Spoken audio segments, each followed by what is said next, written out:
ரித்திக் சாப்பிட்டாச்சா? சின்ன பையன் பத்திரமா பாத்துக்கோ. இல்ல அப்ப ஏதோ ஒரு வேகத்துல நீங்க யாரும் தெரியாம உங்களை நான் அப்படி பண்ணிட்ட. என்ன மன்னிச்சிருங்க. என் பர்சனல் இமேஜுக்காக என் ஃபேமிலி அஃபெக்ட் ஆகிறது தான் விரும்பல. இதோட நாம எல்லாத்தையும் ஸ்டாப் பண்ணிக்கலாம். அது தப்பு தப்பு தப்பு. ஸ்டார்ட்டும் ஸ்டாப்பும் வரமா தான் டிசைட் பண்ணோம். அதை நீ பண்ணக்கூடாது.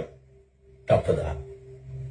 என்ன மன்னிச்சிருங்க. ஐயோ ஐயோ ஐயோ, வரமனோட ஆளை கொண்டவன வரம சும்மா விட்டானா?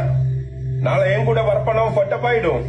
இதுவே வரமனோட ஆளை கொண்டவன வரமன் கண்டம் துண்டமா வெட்டிட்டான்னு நியூஸ் போச்சுன்னா என் பசங்களுக்கு ஒரு பூஸ்ட், இண்டஸ்ட்ரிக்குள்ள ஒரு டாக்.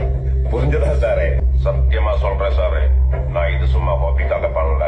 100% ப்ரொஃபஷனல். எனக்கு ஒரே ஒரு அப்பாயின்மெண்ட் கொடுங்க.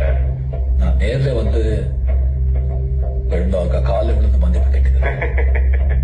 എന്താ സാറേ എനിക്ക് മനസ്സിലാകാത്തത്? ഇനി ഞാൻ എനിക്ക് മനസ്സിലാകുന്ന ഭാഷ പറയാം.